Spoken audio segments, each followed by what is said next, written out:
Arya Manggada Seri 5. Matahari Senja. Cerita, Esa Mintarja. Audiobook, novel silat. Bab 7. Dalam pada itu, Ki Lemah Teles pun telah bertempur dengan garangnya. Kedua lawannya memang tidak banyak mempunyai kesempatan. Beberapa kali serangannya telah mengenai tubuh lawan-lawannya. Meskipun sekali-sekali tubuhnya juga tersentuh serangan lawannya, tetapi serangan itu tidak menggoyahkan pertahanannya. Orang yang berkumis tebal itu setiap kali harus berdesis menahan sakit. Wajahnya seakan-akan telah menjadi lembab. Beberapa kali tangan Ki Lemah Teles telah mengenai wajahnya, seakan-akan Ki Lemah Teles sengaja menampar mulutnya sehingga berdarah. Ketika orang berkumis lebat itu melihat kawan-kawannya yang bertempur melawan Ki Sambipitu telah menggenggam kerisnya, maka ia pun telah menarik senjatanya pula. Bukan sebilah keris seperti yang lain, tetapi sebilah parang yang besar, sedangkan kawannya memang bersenjata keris sebagaimana yang lain. Ki Lemah Teles yang melihat lawan-lawannya bersenjata, maka ia pun telah menggenggam senjatanya pula. Seperti senjata Ki Sambipitu, maka Ki Lemah Teles telah menggenggam sebilah keris, tetapi lurus dengan ukuran yang sedikit lebih besar dari kebanyakan keris. Dengan demikian, maka pertempuran itu pun telah benar-benar sampai ke puncaknya. Serangan-serangan yang akan berhasil menyentuh lawan tidak lagi sekedar membuat tubuh menjadi biru lembab. Tetapi goresan-goresan luka itu akan dapat menitikkan darah. Bahkan jika senjata itu menukik di dada dan menyentuh jantung, maka senjata-senjata itu akan dapat membunuh. Namun mereka yang bertempur tidak menghiraukannya. Mereka telah mengayun-ayunkan senjata mereka. Orang berkumis tebal itu pun telah mengayun-ayunkan parangnya pula. Tetapi Ki Lemah Teles adalah seorang yang tangkas. Ia mampu dengan cepat menghindari serangan-serangan lawannya. Namun tiba-tiba saja ia meloncat menyerang dengan ujung kerisnya. Serangan yang datang beruntun dari kedua lawannya membuat Ki Lemah Teles berkeringat. Namun sejalan dengan itu, kemarahannya pun semakin menggigit jantung. Karena itu, maka kerisnya pun menjadi semakin cepat menyambar-nyambar. Ternyata orang yang berkumis lebat itu mengalami banyak kesulitan menghadapi Ki Lemah Teles yang mampu bergerak dengan cepatnya. Sementara kerisnya bergerak melampaui kecepatan geraknya. Karena itu, maka sambil berteriak marah sekali, orang itu meloncat mundur mengambil jarak. Namun ujung keris lawannya telah tergores di lambungnya. Goresan itu memang tidak begitu dalam. Sementara itu ikat pinggang orang berkumis lebat yang terbuat dari kulit yang tebal dan lebar itu pun sempat ikut menahan ujung keris Ki Lemah Teles, sehingga goresan itu tidak terlalu panjang dan dalam. Meskipun demikian, darah sudah mulai tertumpah. Titik-titik darah itu sudah membasahi lereng Gunung Lawu. Namun pertempuran masih berlangsung terus. Orang berkumis tebal itu tidak berniat menghentikan pertempuran apapun yang terjadi. Sebagai murid kepercayaan Kiai Banyu Bening, maka orang itu tidak akan mundur setapak pun juga. Ki Lemah Teles menyadari sepenuhnya akan hal itu. Karena itu ia tidak berniat untuk menawarkan kesempatan agar lawannya menyerahkan diri. Karena itu, maka pertempuran pun segera mencapai puncaknya. Orang berkumis tebal itu telah mengayun-ayunkan parangnya. Seorang kawannya yang bertempur bersamanya juga telah berusaha untuk menggapai tubuh Ki Lemah Teles dengan ujung kerisnya. Tetapi bukan tubuh Ki Lemah Teles yang kemudian tergores senjata. Justru tubuh orang berkumis lebat dan kawannya itulah yang menjadi basah oleh darah. Ki Lemah Teles telah menyelesaikan pertempurannya lebih dahulu. Orang berkumis tebal itu kehilangan kesempatan untuk melawannya ketika keris Ki Lemah Teles mengoyak pangkal paha kanannya. Orang itu seakan-akan tidak mempunyai kekuatan lagi untuk berdiri dan apalagi bertempur. Jika Ki Lemah Teles bergeser, maka orang berkumis tebal itu tidak lagi mampu berbuat sesuatu. Bahkan jika ia berusaha menapak dengan kaki kanannya, maka orang itu justru tidak dapat mempertahankan keseimbangannya. Sedangkan yang seorang lagi telah terbaring sambil mengerang kesakitan. Keris Ki Lemah Teles telah menggores dadanya menyilang. Tetapi luka itu tidak menghunjam sampai ke jantung. Ki Sambipitu masih bertempur untuk beberapa saat. Tetapi bahwa orang berkumis tebal itu sudah tidak mampu bertempur lagi, maka kedua orang lawan Ki Sambipitu pun kehilangan ketegarannya. Mereka pun kemudian telah terluka sebagaimana kedua kawannya yang lain, sehingga keduanya tidak lagi mampu untuk bertempur. Seorang tubuhnya terbaring di atas tanggul parit, sedang seorang lagi terkapar di pinggir jalan. "Kenapa tidak kau bunuh aku?" teriak orang berwajah garang bermata tajam dan berkumis tebal itu. Apakah kematianmu ada artinya bagiku? Bertanya Ki Lemah Teles. Kau akan menyesal, karena pada kesempatan lain, akulah yang akan membunuhmu, geram orang itu. Kalau kau mampu membunuhku, tentu sudah kau lakukan sekarang ini, justru kau bertempur bersama dengan seorang kawanmu. Lain kali aku akan membawa 10 orang kawan jika kau tidak membunuh aku sekarang? Ki Lemah Teles tertawa. Katanya, kau kira aku tidak mempunyai kawan? Di seberang hutan Jatimalang kawanku ada sepadang rumput yang luas menunggu aku. Jika pada kesempatan lain kau akan membawa 10 orang kawanmu, maka aku akan membawa pasukan segelar sepapan. Orang berkumis tebal itu menggeram. Tetapi ia memang sudah tidak berdaya. Bahkan untuk berdiri pun rasa-rasanya tidak lagi dapat tegak. Namun Ki Lemah Teles dan Ki Sambipitu ternyata benar-benar tidak ingin membunuh lawannya.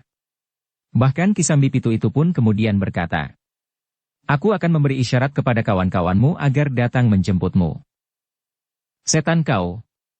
Kau sudah menghina aku dan padepokanku, geram orang berkumis lebat itu. Tetapi ia memang menjadi semakin lemah, sehingga ia tidak lagi bergerak terlalu banyak. Apalagi setiap gerakan seakan-akan telah menekan darahnya sehingga mengalir semakin banyak dari lukanya. Ki Sambipitu dan Ki Lemah Teles itu pun kemudian telah melepaskan keempat ekor kuda yang semula dipergunakan oleh orang berkumis itu bersama kawan-kawannya. Kuda itu pun kemudian dihadapkan ke arah padepokan Kiai Banyu Bening. Seekor demi seekor kuda itu dilecut sehingga berlari kencang menuju ke padepokan. Nah, berkata Ki Lemah Teles, kawan-kawanmu, dan barangkali juga Kiai Banyu Bening akan melihat kedatangan keempat ekor kuda tanpa penunggang itu, sehingga mereka akan segera mencarimu. Aku berharap bahwa mereka tidak datang terlambat, sehingga jiwa kalian dapat tertolong. Bukankah jarak ini masih belum terlalu jauh dari padepokanmu?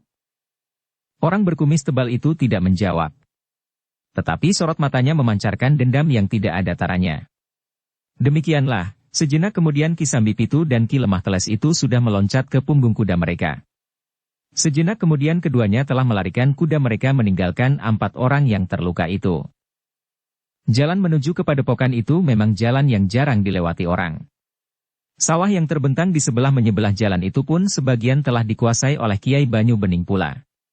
Sementara beberapa bagian yang lain masih terbentang padang ilalang dan padang perdu yang luas sampai ke batas hutan lereng gunung yang lebat. Kedatangan Ki Sambipitu dan Ki Lemah Teles di rumah Ki Ajar Pangukan telah disambut dengan berbagai macam pertanyaan.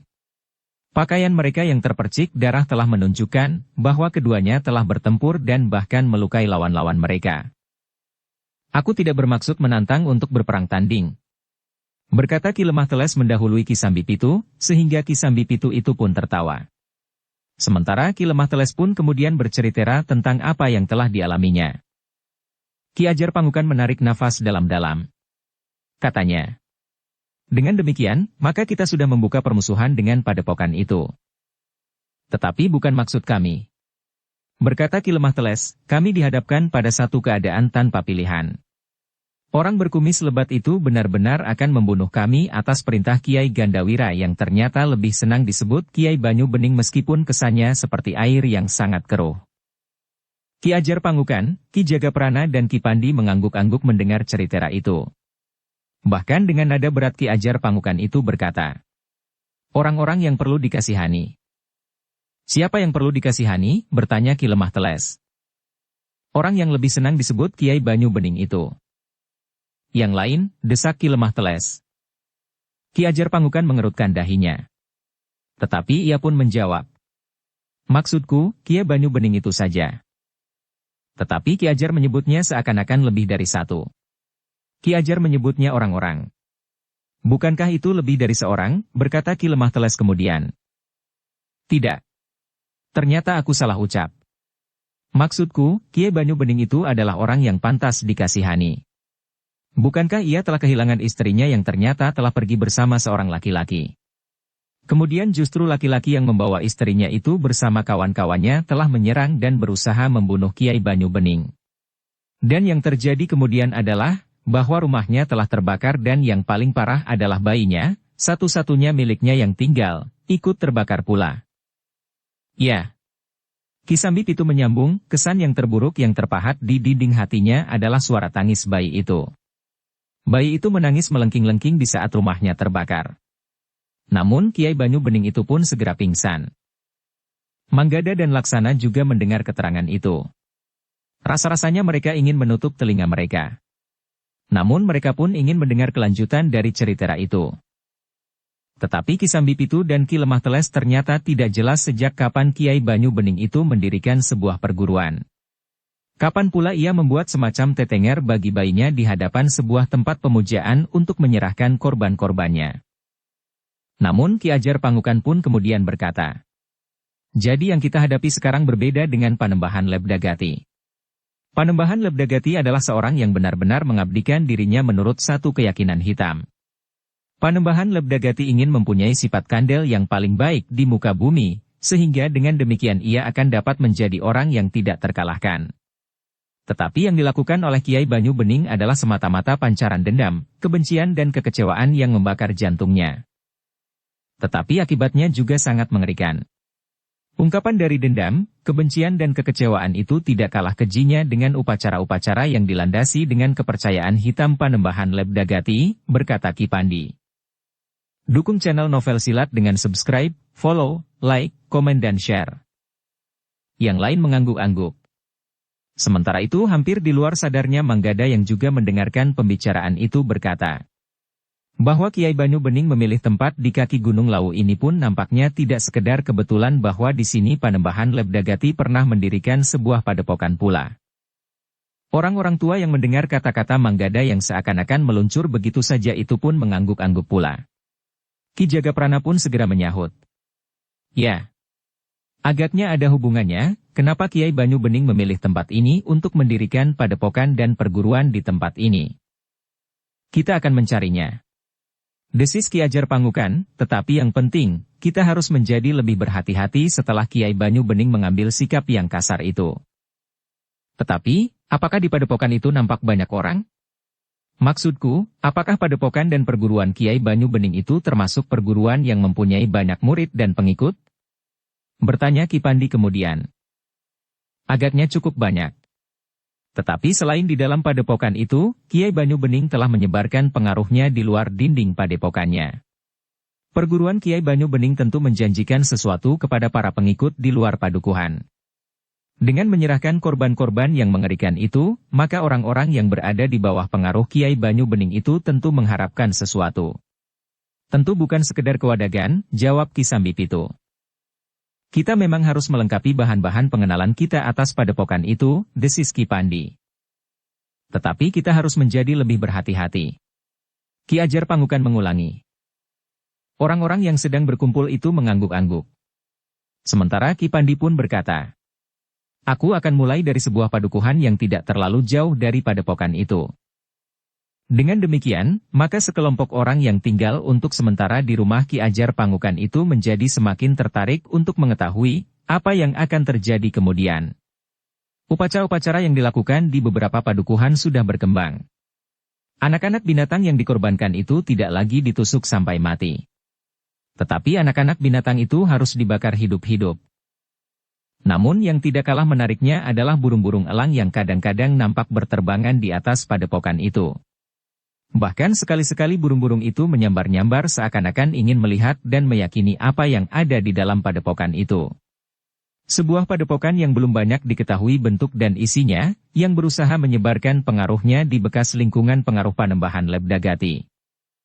Sementara menurut penglihatan yang masih harus dikaji kebenarannya, padepokan itu isinya berbeda dan sama sekali bukan kelanjutan dari padepokan Panembahan Lebdagati. Tetapi untuk mengetahui hubungan antara padepokan dan burung elang itu, masih diperlukan waktu dan pengamatan yang cermat dan berhati-hati. Namun dalam pada itu, Ki Pandi masih saja sering bertemu dengan Delima. Untuk mencegah kemungkinan buruk serta prasangka yang tidak baik atas gadis itu jika kebetulan ada orang yang melihat, maka Ki Pandi tidak selalu datang bersama Manggada dan Laksana. Kadang-kadang Ki Pandi memang datang bersama kedua anak muda itu. Tetapi kadang-kadang anak-anak muda itu ditinggalkannya di seberang sungai.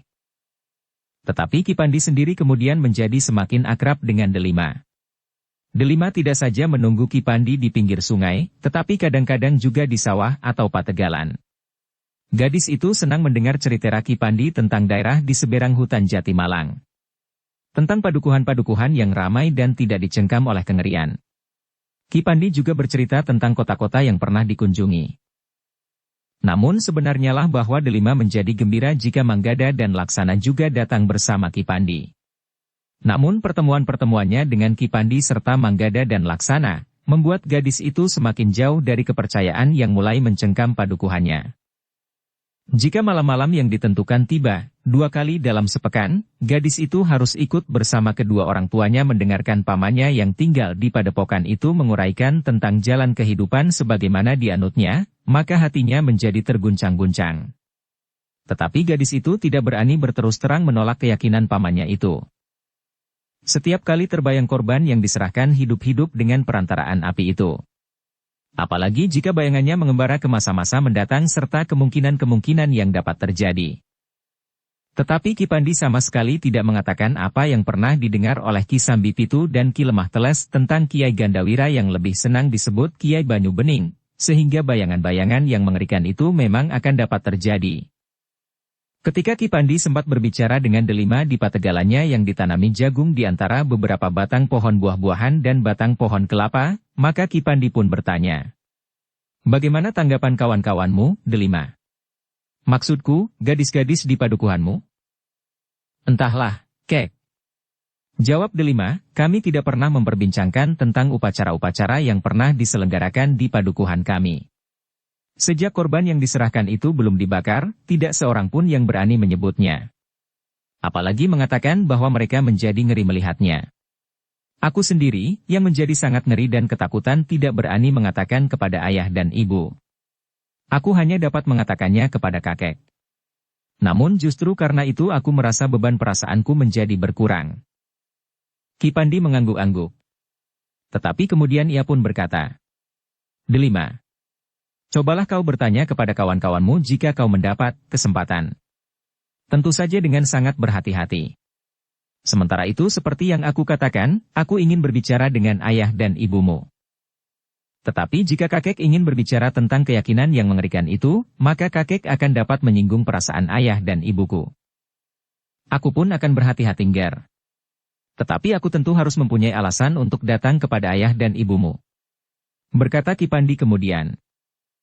Gadis itu mengangguk-angguk. Tetapi ia pun kemudian berkata, ayah dan ibu memang jarang sekali atau bahkan tidak pernah berhubungan dengan orang asing seperti kakek ini. Tetapi aku akan mencoba, Nger.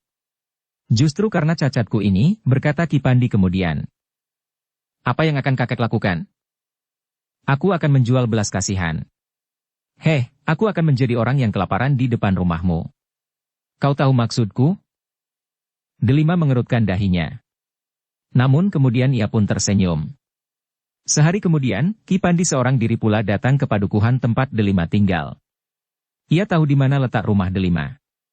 Karena itu, maka ia tahu di mana ia harus terduduk kelelahan dengan keringat yang membasahi seluruh pakaiannya. Nafas tersengal-sengal dan mata yang hampir terpejam. Delima yang melihat orang bongkok itu dalam keadaan yang sulit, segera memanggil ayah dan ibunya. Ayah, bawa orang itu masuk, ia memerlukan pertolongan, minta Delima. Tetapi orang ini orang asing, berkata ayahnya. Siapapun juga orang itu, tetapi bukankah kita wajib menolongnya, berkata Delima kemudian. Ternyata ibunya juga tidak berkeberatan, sehingga mereka telah menuntun Ki Pandi. Yang bongkok itu ke serambi depan rumahnya. Rumah keluarga Delima memang bukan rumah yang baik dan tidak besar pula. Rumah berdinding bambu itu berdiri di tengah-tengah sebidang tanah yang memang agak luas. Di bagian depan hampir tidak terdapat tanaman apapun. Halaman itu nampak bersih. Sementara itu di halaman samping nampak beberapa batang pohon buah-buahan. Di kebun belakang nampak beberapa batang pohon pula dan rumpun bambu yang subur. Ki Pandi duduk di sebuah amben bambu. Delima memberinya semangkuk minuman hangat. Ibunya telah memberikan beberapa potong ketela rebus. Ketika keadaan Ki Pandi sudah menjadi semakin baik, maka ayah Delima yang kemudian duduk di sebelahnya, mulai bertanya. Kau siapa, Kisanak? Dari mana dan akan pergi kemana? Ki Pandi yang letih itu menjawab. Aku seorang pengembara Kisanak.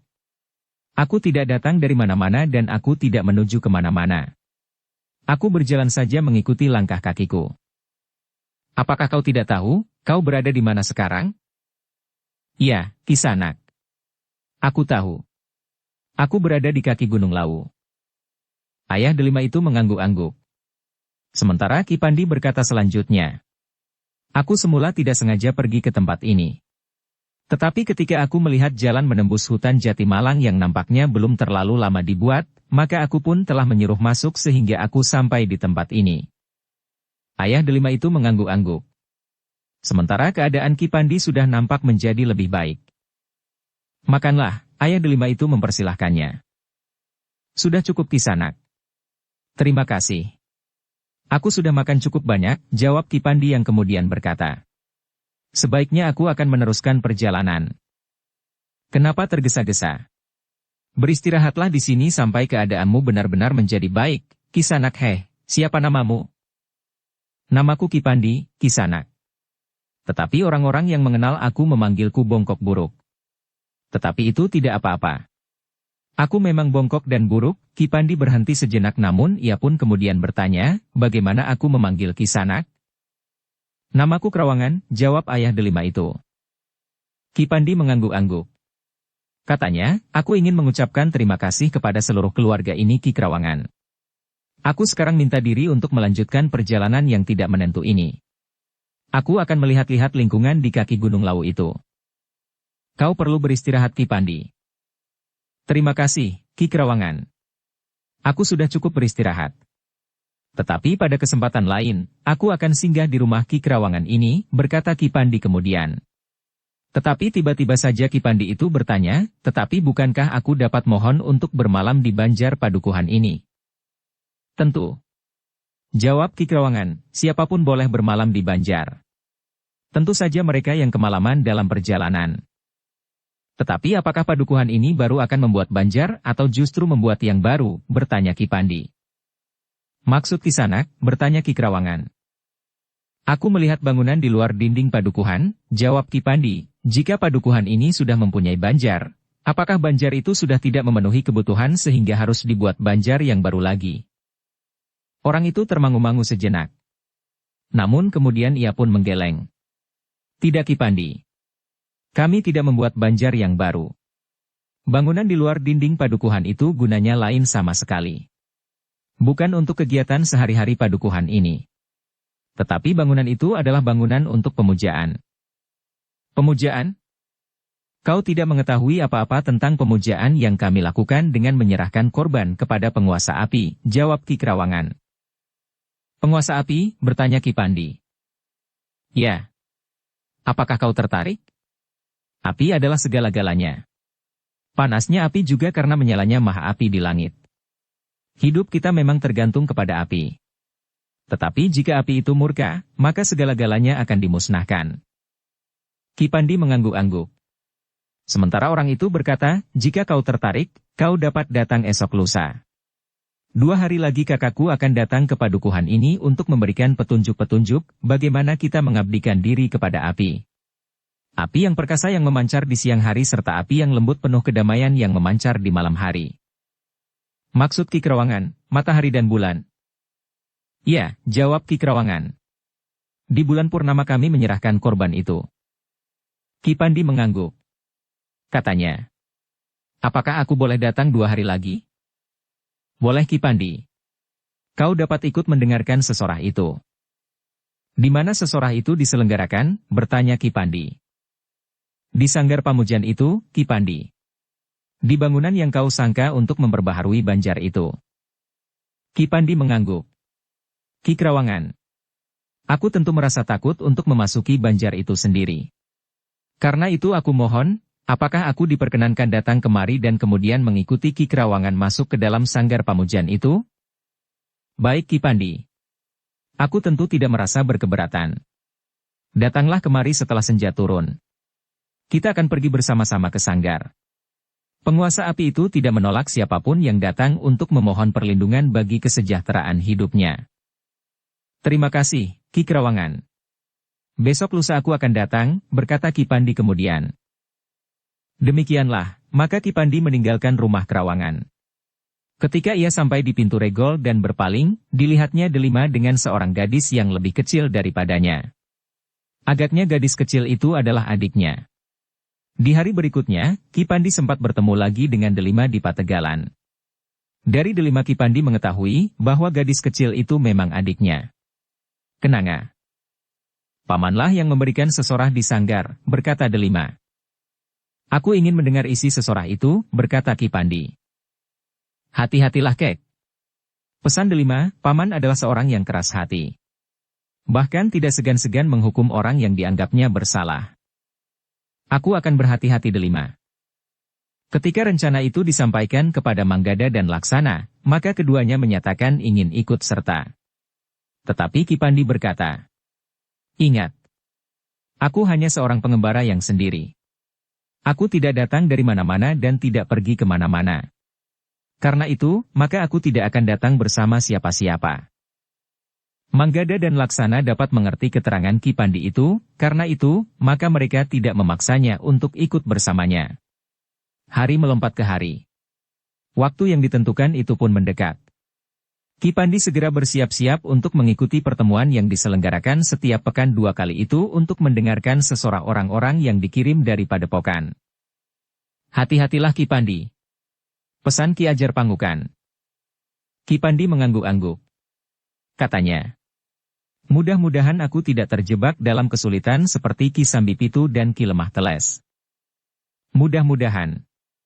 Tetapi kemungkinan itu harus kau pikirkan, berkata Ki Jagaprana, orang-orang Padepokan itu tentu akan menjadi curiga kepada semua orang yang tidak mereka kenal sebelumnya. Ki Pandi mengangguk-angguk. Katanya, ya, aku mengerti. Apa yang terjadi karena kehadiran Ki Sambipitu dan Ki Lemah Teles di Padepokan, serta kegagalan para pengikutnya akan membuat orang-orang Padepokan itu menjadi semakin berhati-hati. Meskipun demikian, Ki Pandi itu pun pergi juga ke rumah Ki Krawangan menjelang senja turun. Tetapi Ki Pandi tidak datang dari arah bawah kaki Gunung Lawu, tetapi ia memberikan kesan bahwa ia baru saja turun dari lereng yang lebih tinggi. Senja itu, maka Ki Krawangan sekeluarga telah bersiap untuk pergi ke tempat yang disebutnya sebagai Sanggar Pamujan. Satu bangunan khusus yang dipagari dengan batang pohon kelapa utuh yang ditanam berjajar rapat. Pagar itu cukup tinggi sehingga tidak mudah untuk melihat apa yang sedang berlangsung di dalamnya. Ki Krawangan, istri dan kedua orang anak gadisnya dilepas senja telah berangkat bersama Ki Pandi ke tempat yang disebut sanggar itu. Beberapa orang tetangganya juga pergi bersama keluarga mereka untuk mendengarkan sesorah tentang penguasa api serta laku yang harus dijalani para pemujanya. Ketika orang-orang itu memasuki sanggar, maka langit pun sudah mulai menjadi gelap. Di regol sanggar itu telah dipasang 2 buah oncor yang cukup terang. Berbeda dengan hari-hari sebelumnya, orang-orang padukuhan itu melihat bukan saja kakak Ki Krawangan yang akan memberikan sesorah itu yang sudah ada di sanggar. Tetapi mereka telah melihat beberapa orang yang sebelumnya jarang kelihatan di sanggar itu. Mereka tentu orang-orang dari Padepokan sebagaimana kakak Ki Krawangan itu. Ki Pandi memang tidak mengetahui perbedaan itu, karena ia belum pernah menghadirinya sebelumnya. Ketika mereka berjalan memasuki regol sanggar itu, maka setiap orang tiba-tiba saja telah berubah. Mereka tidak lagi berbicara yang satu dengan yang lain. Tetapi mereka berjalan saja dengan wajah yang menatap ke depan. Matanya seakan-akan tidak berkedip sementara mulut mereka terkatup rapat-rapat. Hanya orang-orang tertentu sajalah yang nampaknya dapat bebas bergerak tanpa batasan-batasan. Dan ternyata orang itu bukan orang padukuhan. Delimalah yang berbisik lirih di telinga Ki Pandi. Orang-orang itu belum pernah hadir sebelumnya. Tetapi agaknya mereka orang-orang Padepokan. Kawan-kawan pamanku. Ki Pandi mengangguk-angguk. Tetapi jantungnya menjadi berdebar-debar. Beberapa saat kemudian, orang-orang padukuhan itu telah berdiri dalam beberapa deret. Mereka tidak lagi berdiri di antara keluarga mereka masing-masing. Tetapi anak-anak muda dan gadis-gadis berdiri di depan, di belakang deretan anak-anak.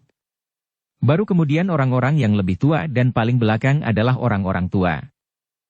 Ki Pandi yang tidak tahu di mana ia harus berdiri, mengikut saja petunjuk Ki Krawangan, sambil menunduk Ki Pandi berdiri di belakang Ki Krawangan dan istrinya. Sementara itu Delima dan Kenanga berada di depan bersama anak-anak muda dan gadis-gadis yang lain.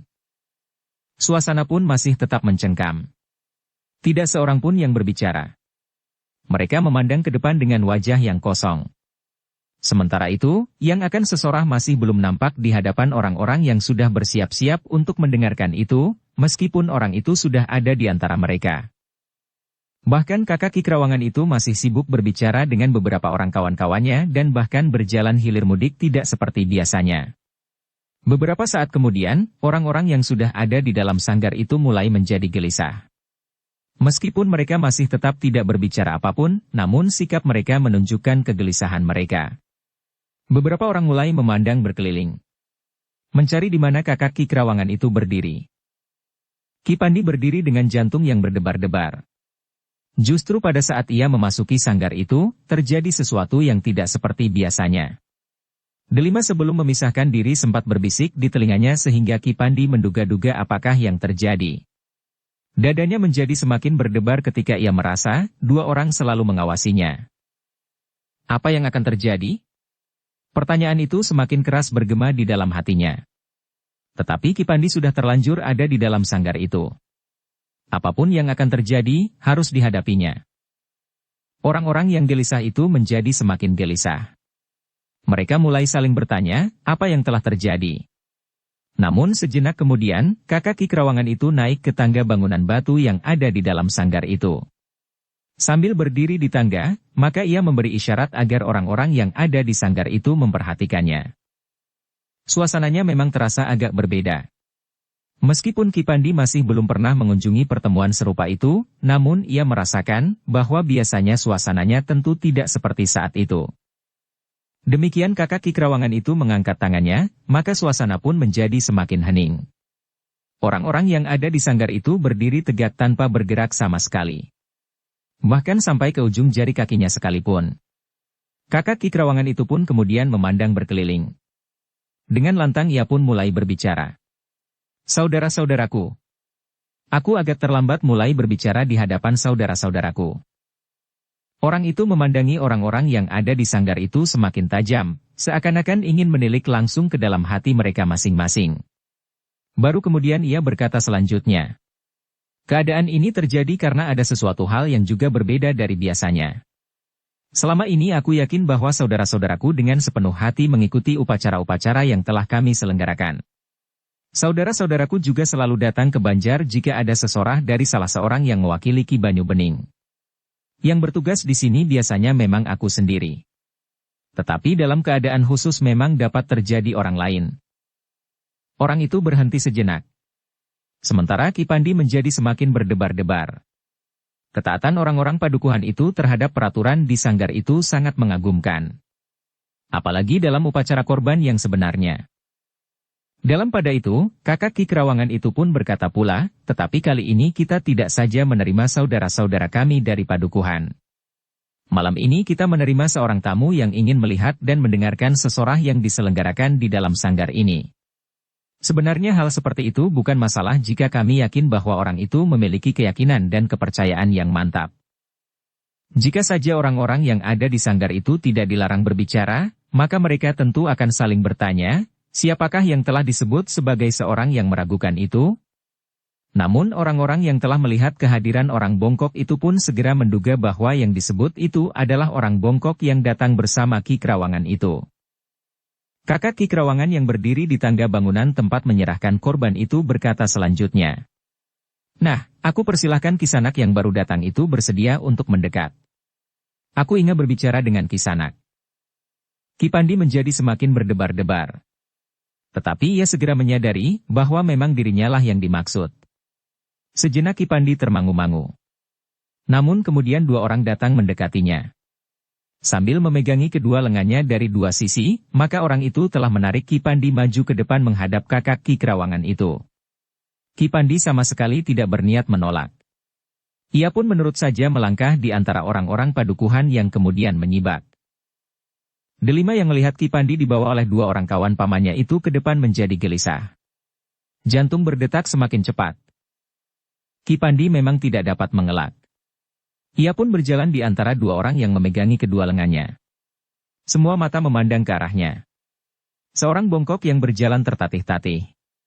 Namun di wajahnya, betapa orang bongkok itu menjadi sangat cemas. Delima menjadi semakin berdebar-debar. Tetapi ia tidak dapat berbuat apa-apa. Rasa-rasanya, ia ingin berteriak bahwa orang bongkok itu adalah sahabatnya. Ia bukan orang jahat. Tetapi jangankan berteriak, berbisik pun mereka dilarang. Sejenak kemudian, diapit oleh dua orang laki-laki bertubuh tegap. Ki Pandi berdiri di hadapan kakak Ki Kerawangan yang masih berada di tangga. "Siapa kau bertanya kakak Ki Kerawangan itu. Ki Pandi menjadi bimbang. Ia tahu bahwa tidak seorang pun boleh berbicara.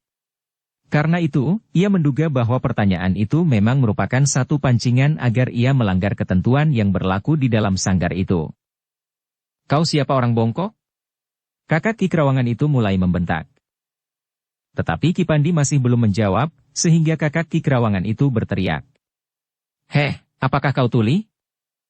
Ki Pandi mengerutkan dahinya. Tetapi kemudian Ki Pandi memberi isyarat dengan gerak tangannya, apakah ia dapat membuka mulutnya. Kakak Kerawangan itu termangu-mangu sejenak. Ia memang agak ragu. Namun kemudian ia pun berkata, "Jawablah. Kau telah mendapat izin untuk berbicara." Ki Pandi menarik nafas panjang. Dengan gagap ia pun berkata, "Aku ingin mendengarkan sesorah di sanggar ini. Selama ini aku tidak mempunyai pegangan hidup menghadapi hari-hari tua yang tidak dapat aku elakkan. Aku ingin mendapatkan ketenangan di hari-hariku yang terakhir.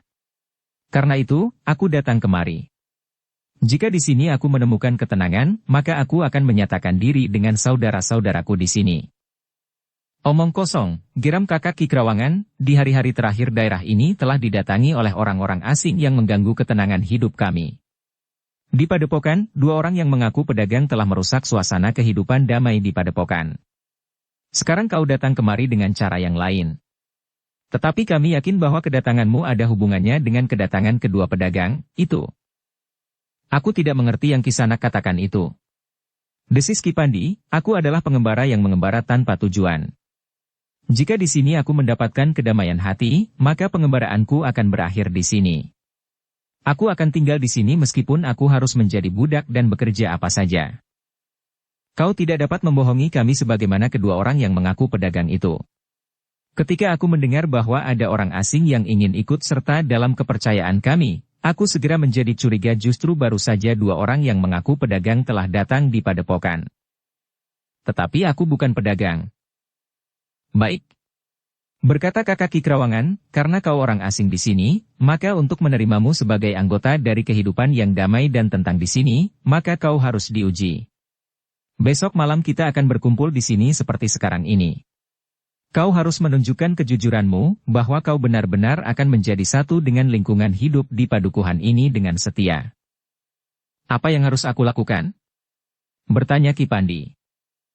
"Meskipun besok malam bulan belum penuh, tetapi kita akan menyerahkan korban. Kau yang harus mengumpulkan dahan-dahan kering besok siang. Kau yang harus mencari bahan persembahan. Kau pula yang harus membakarnya hidup-hidup di atas batu rias persembahan ini." Kerut kening Ki Pandi menjadi semakin dalam. Dengan suara yang bergetar ia bertanya, "Kemana aku harus mencari bahan persembahan? Aku hanya seorang pengembara." "Terserah kepadamu. Jika kau tidak mendapatkan seekor binatang, maka kau akan dianggap sebagai anggota yang paling terhormat jika kau dapat mempersembahkan yang lain." "Maksud Kisanak?" bertanya Ki Pandi. "Itu tergantung pada tingkat kesungguhanmu untuk bergabung dengan kami," jawab kakak Ki Kerawangan. "Barangkali padi, jagung atau buah-buahan?" bertanya Ki Pandi. Wajah kakak Ki Kerawangan menjadi tegang. Namun kemudian ia menjawab, "Sudah aku katakan. Nilai persembahanmu akan berbanding lurus dengan nilai kesetiaanmu kepada kepercayaan ini. Kami akan menentukan, apakah kau akan dapat diterima, dikukuhkan menjadi yang terbaik, atau justru kau akan kami lemparkan menjadi korban di atas batu alas persembahan kami itu." Sepercik cahaya memancar dari mata Ki Pandi. Namun kemudian ia pun menunduk dalam-dalam. Sementara itu, kakak Ki Kerawangan pun berkata, "Hari ini tidak ada sesorah.